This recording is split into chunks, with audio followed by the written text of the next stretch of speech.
Mga idol, dito sa bundok, ganito talaga ang buhay. Pumunta po kami ng sentro kanina at bumili ng mga panangkap, bumili ng sibuyas, bawang, at may nakita akong bagong katay na karneng baboy. Bumili na rin kami ng sa halagang 150 pesos kasi ang hirap talaga ng pera dito sa bundok mga idol. Kailangan tipid-tipid tayo kasi napakahirap manap ng pera dito sa bundok, lalo dito sa probinsya. Ang hirap mga idol. Eto, bumili po ako ng sa halagang 150 pesos na karneng baboy para sinigang ko ngayon. At ayun nga, ang nabili lang namin konti lang, kaya magsisinigang tayo. Kumuha ko ng mga gulay sa mga tanim ko sa bukid mga idol, at yun ang ihahalo ko dito. So ito nga pala yung mga gulay mga idol na nakuha ko sa bukid doon sa mga tanim ko. May nakuha tayong kunting talong na maliliit at kamatis na hilaw.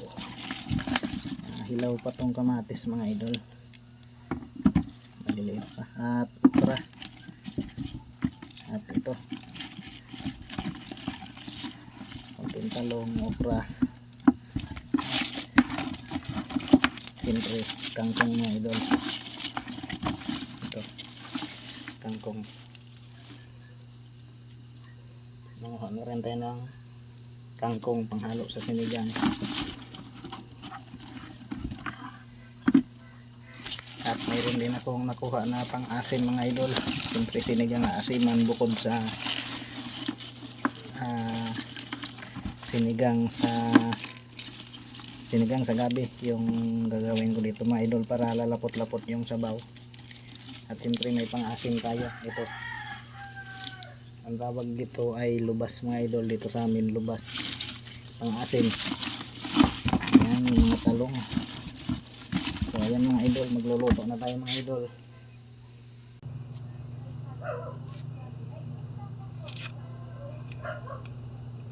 At ito mga idol, pag pabalat na tayo, maghanda na tayo ng sibuyas mga idol.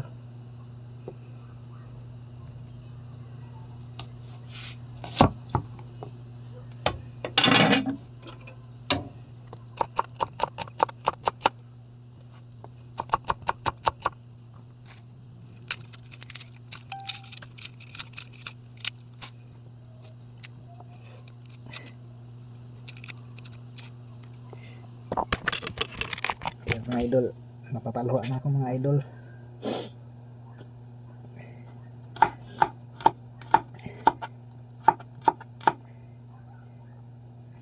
Naalala ko yung nanay ko mga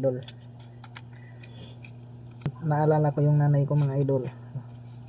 Tuwing naghihiwa kami ng sibuyas, pinapaiyak niya ako.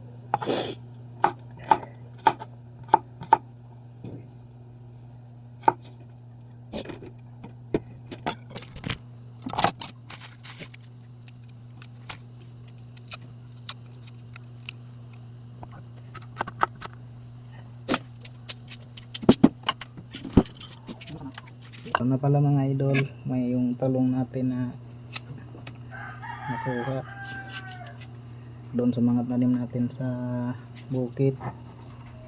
Gigirisin na natin.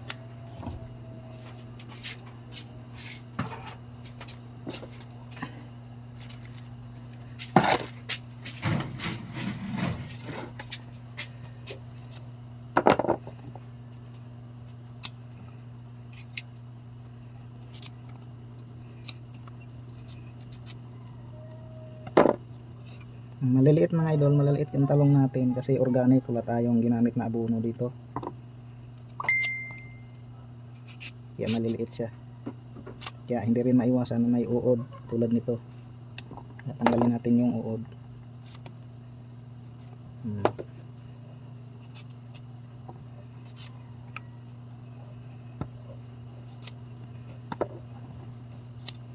Normal lang yan mga idol sa talong yung may uod.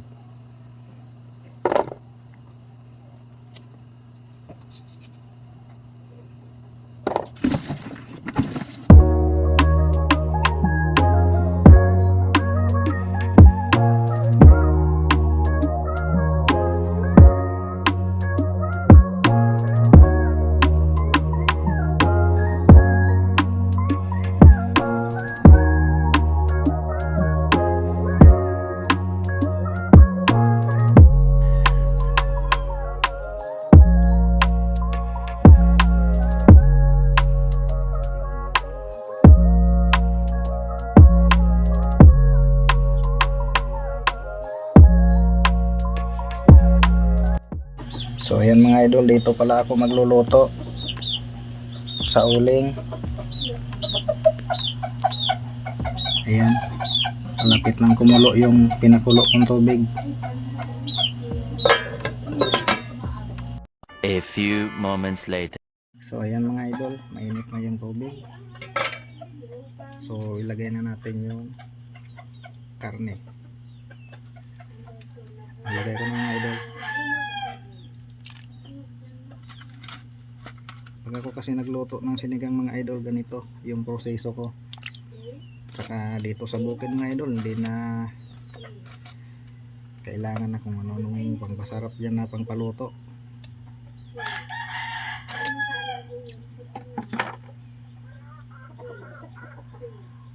Dahil nasa bukid po tayo mga idol, sa probinsya tayo, nasa bukid, sa isang linggo 2 beses lang tayo kakain ng karne. Lahat, gulay, tuyo, tinapa, daing, basta yun lang yung kaya natin dito. Kung may mag-ikot dito ng sariwang isda, bibili tayo, kaso napakamahal, kaya tiyaga na lang tayo sa gulay-gulay. Marami naman tayong tanim, yun yung pinaka the best. Kailangan marami tayong tanim gulay para healthy, no? So yun mga idol, ayan, lagyan na natin ng asin.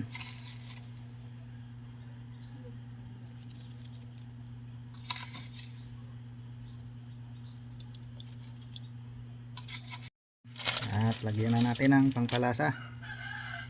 Dito sa bukid, ito yung ginagamit namin mga idol, Ajinomoto. Hindi kami, bihira lang kami gagamit ng ano, ng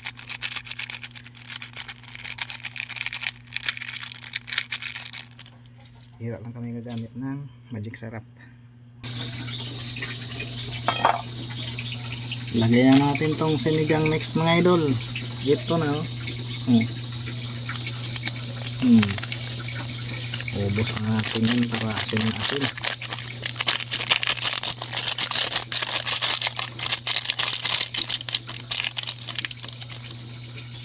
Maya lagay na natin yung mga gulay mga idol pagluto nitong karne.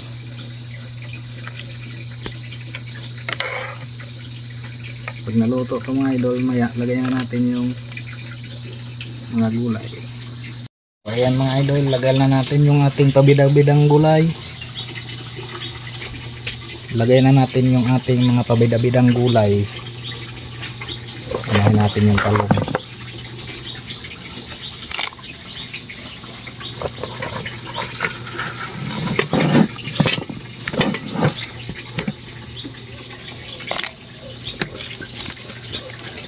Natin tong okra at kamatis.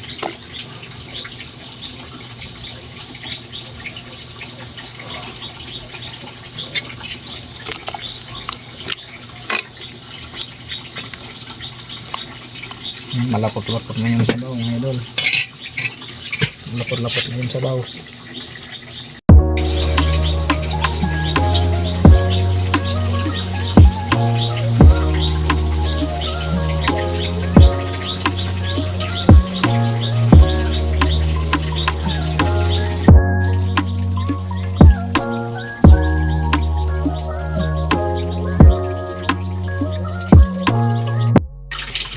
At syempre mga idol, lagay na natin yung ating kangkong. Ang pabida-bidang kangkong.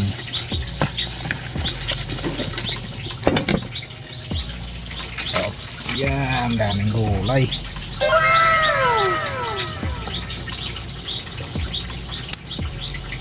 At siyempre mga idol, ihalo na rin natin yung ating another pang paasim na lubas. Puno. Puno. Puno ng gulay yung sinigang. May ng baboy. May maraming gulay. Yan na yung sinigang, oh. Yung sinigang sa bukid mga idol. Yan yung sinigang sa bukid.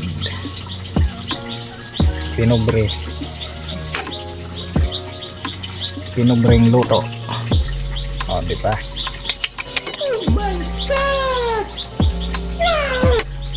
Alam ko masarap yan. Siyempre luto ko yan eh. Tignan natin. Panalo.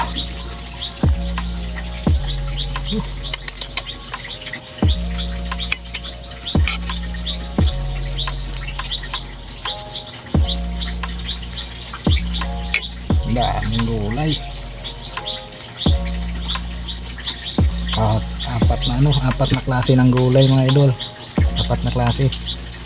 Talong, kangkong, kamatis at yung pangtaasin. Apat na klase. Lubas at yung sigarilyas. Ayan, oh.